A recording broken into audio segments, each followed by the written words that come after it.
That's how, because that since the volume of the earth is getting shrinked, it is getting smaller, so the pressure on the mass of the earth is increasing.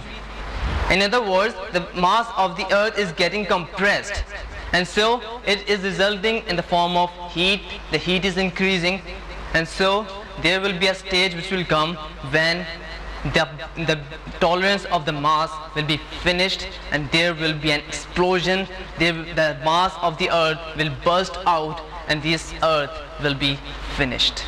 This is what described by the Quran, and it will occur in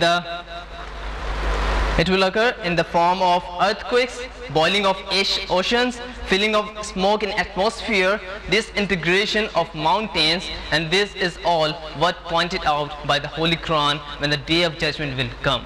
So this is a scientific proof, and for those also who do not believe in the day of judgment, for them this is enough proof if they are ready to face the truth. Let's see the water cycle.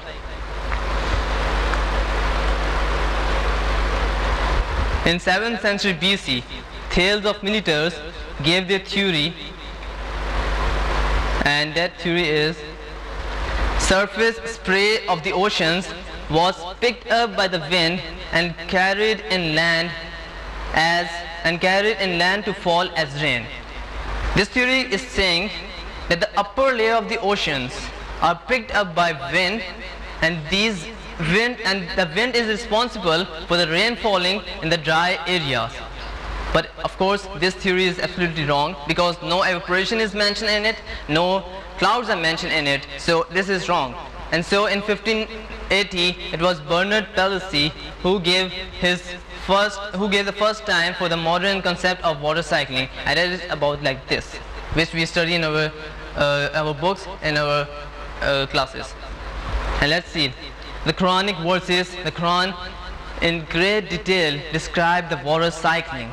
It says in Surah Al-Nur, verse number 43, it says, "Seest thou not that Allah makes the clouds move gently, then joins them together, then makes them into a heap? Then wilt thou see rain shoot forth from their midst, and He sends down from the sky mountain masses of clouds, wherein is hail. He strikes therewith whom He pleases, and He turns it away from whom He pleases. The vivid flash of His lightning well nigh blinds the sight." And in another verse, in Surah Al-Rum, verse 48, the Quran says, "It is Allah who sends the winds, and they raise the clouds. Then does He spread them in the sky as He wills, and break them into fragments until those ceased raindrops issue from the midst thereof. Then when He has made them reach such of His servants as He wills, behold, they do rejoice." Not only this, in Surah Al-Zumar, verse number 21, in Surah Al-Hijr, verse number 22, in Surah Al-Rum, verse number 24, in Surah Al-Mulk, verse number 30, in Surah Al-Mu'minun, verse number 18, and in several places, the glorious Quran speaks in great detail about water cycling. And that is about 1400 years ago, which scientists were able to do in just 15th century. Now, the next topic is about community system in animals and birds. The research has shown that animals and birds, they live in community system as we humans do live. They work together, they organize, they live, and they even eat together.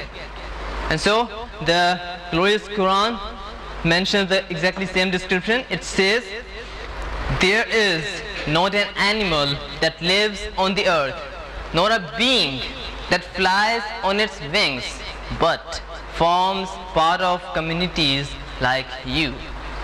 Now this is what described by the glorious Quran. Now just imagine, 1400 years ago, who would have bothered about searching for this community system where there was no such transport system, and the glorious Quran is surely talking about the whole of the earth, about all the creatures. So it is certainly a revelation from God, and that is what scientists were able to do to discover in just recent times. Now, this is a very interesting fact: the flight of birds. It is interesting because it happens around us, but we normally do not observe it and we ignore it. And the research has shown, that scientists tell us that the birds, they can travel long and long journeys like thousands and thousands of kilometers, and even sometimes thousands of miles. And not only this, they even can come back to their exact position on their definite dates, since they have no guide, no information and no map. So how is it?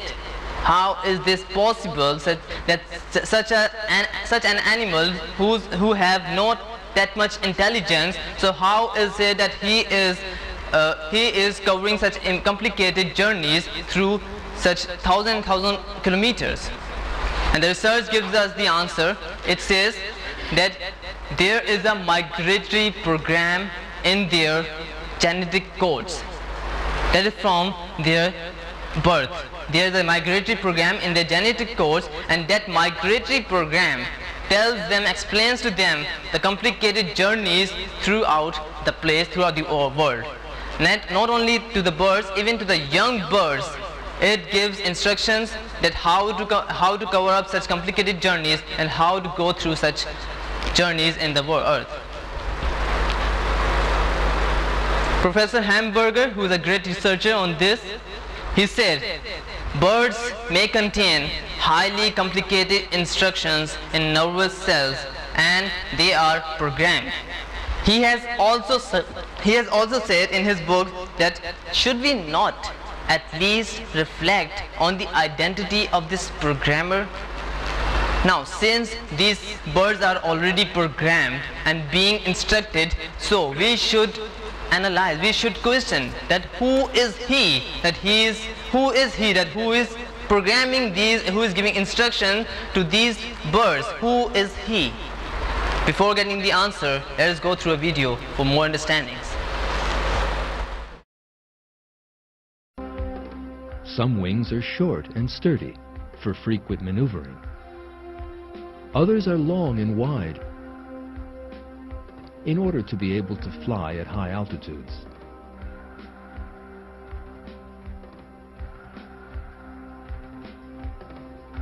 Still others are long and narrow for gliding in the air.